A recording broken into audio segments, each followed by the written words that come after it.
કેન્દ્રીય ગૃહ અને સહકાર મંત્રી અમિત શાહે ભારત પોલ પોર્ટલ લોન્ચ કર્યું. ઇન્ટરપોલ મારફતે રેડ કોર્નર નોટિસોને સુવ્યવસ્થિત બનાવશે. કેન્દ્રીય ગૃહ અને સહકાર મંત્રી અમિત શાહે 7મી જાન્યુઆરી 2025ના રોજ નવી દિલ્હીના ભારત મંડપમમાં યોજાયેલ સમારોહમાં સેન્ટ્રલ બ્યુરો ઓફ ઇન્વેસ્ટિગેશન દ્વારા વિકસિત ભારત પોલ પોર્ટલ લોન્ચ કર્યું.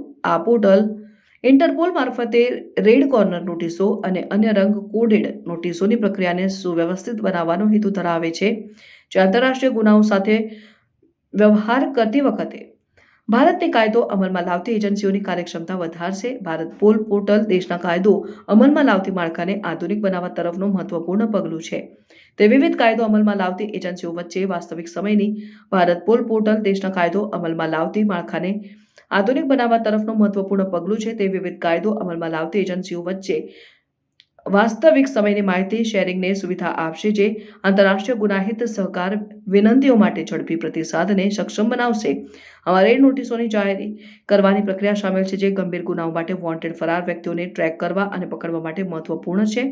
લોન્ચ ઇવેન્ટ દરમિયાન અમિત શાહે આંતરરાષ્ટ્રીય ગુનાઓ સામે લડવામાં ભારત પોલ પોર્ટલના મહત્વ ઉપર ભાર મૂક્યો. તેમણે હાઇલાઇટ કર્યું કે પોર્ટલ તમામ સ્ટેકહોલ્ડર્સ માટે એક સામાન્ય પ્લેટફોર્મ પૂરું પાડશે, જેમાં સીબીઆઈ, ઇન્ટરપોલ, લાયઝન ઓફિસર્સ અને પોલીસ હાયરાર્કીઝના વિવિધ સ્તરે યુનિટ ઓફિસર શામેલ છે. આ પરંપરાગત પદ્ધતિઓ જેમ કે પત્રો, ઈમેલ્સ અને ફેક્સ પર આધાર ઘટાડીને સુવ્યવસ્થિત સંચાર અને સંકલન સુનિશ્ચિત કરશે. પોર્ટલનો વિકાસ વડાપ્રધાન નરેન્દ્ર મોદીના નેતૃત્વ હેઠળ કાયદો અમલમાં લાવતી એજન્સીઓને સક્ષમ બનાવવા માટે કેન્દ્ર સરકારની વ્યાપક પહેલનો ભાગ છે. ટ્રાન્સનેશનલ ક્રાઇમ્સ જેમ કે સાયબર ક્રાઇમ, નાણાકીય ગુનાઓ, ઓનલાઈન રેડિકલાઇઝેશન, સંગઠિત ગુનાઓ, ડ્રગ ટ્રાફિકિંગ અને માનવ તસ્કરીના વધતા ફૂટપ્રિન્ટને ધ્યાનમાં રાખીને ગુનાહિત તપાસમાં ઝડપી અને વાસ્તવિક સમયની આંતરરાષ્ટ્રીય સહાયતા જરૂરી છે. ભારત પોલ પોર્ટલ લોન્ચ કરવા ઉપરાંત અમિત શાહે 35 સીબીઆઈ અધિકારીઓને વિશિષ્ટ સેવા અને તપાસમાં ઉત્તમતા માટે પોલીસ મેડલ પણ આપ્યા હતા. આ માન્યતા કાયદો અમલમાં લાવતી કર્મચારીઓની મહેનત અને પ્રતિબદ્ધતાને માન્યતા આપવાની સરકારની પ્રતિબદ્ધતાને રેખાંકિત કરે છે. एकत्रित हुए हैं। सबसे पहले तो मैं जिन अधिकारियों को अलंकरण समारोह में आज असाधारण योगदान, इन्वेस्टिगेशन की दक्षता और उनके समर्पण के लिए सम्मानित किया गया है, उनको और उनके परिवारजनों को बहुत बहुत बधाई और साधुवाद देना चाहता हूं, क्योंकि आपके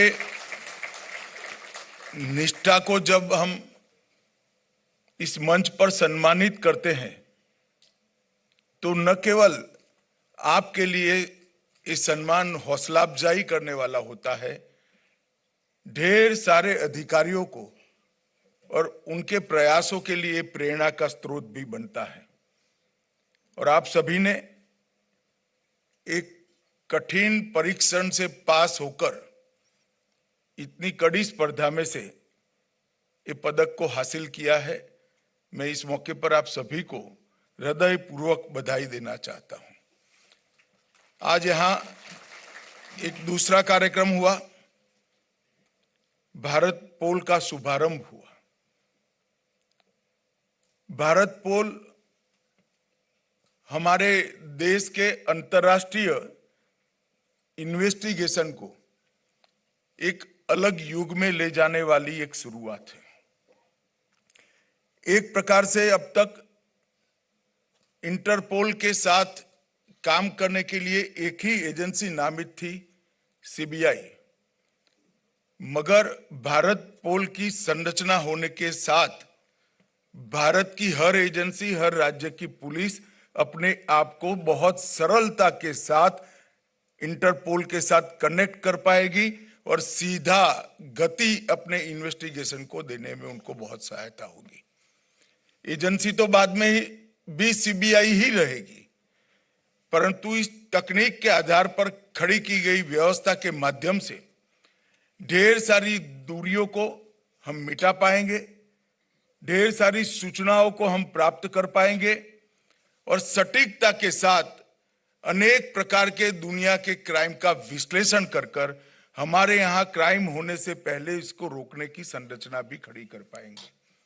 मैं मानता हूं ये आने वाले दिनों में हमारे देश के इन्वेस्टिगेशन को एक नए युग में ले जाने वाली पहल है और इसके लिए पूरे सीबीआई परिवार और विशेषकर सीबीआई डायरेक्टर को मैं बहुत बहुत बधाई और अभिनंदन देना चाहता हूं। मित्रों, हम सब जानते हैं कि हम अमृतकाल में जी रहे हैं। आजादी के 75 साल से आजादी के 100 साल के कालखंड को